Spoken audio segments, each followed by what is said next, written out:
Hello, I'm Tom Sneed. Have you ever read about a miracle in the Bible? Sure you have. There's a lot of miracles in the Word of God. But what about a miracle today? Have you read about one? Have you seen one? Have you experienced one?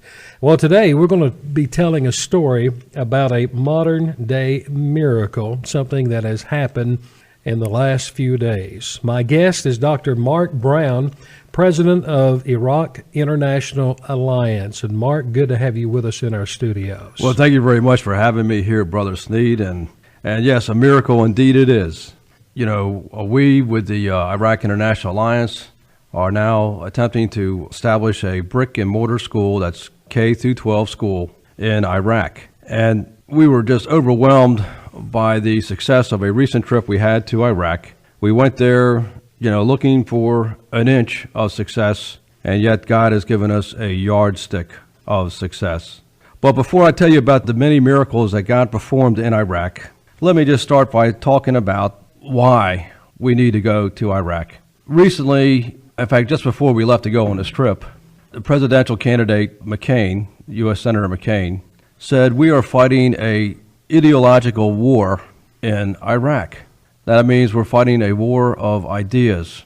And of course, we know that if we can change ideas, we can change beliefs, we can change attitudes, and we can change character. And I believe this is what Senator McCain was talking about, is that, we're not going to win this war with bullets, but we're going to win it by winning the war of ideas. Mm-hmm. And that's the reason why we want to establish a school in Iraq. Now, the area that we went into, which is mostly northern Iraq, although we didn't stay exclusively in northern Iraq, is progressing, I think, quite nicely. We have seen a number of buildings that are being built in the area, skyscrapers, new road improvements. But of course, as much progress as they are making, there is always a military presence there, which in this case is mostly Iraqi, Kurdistan people.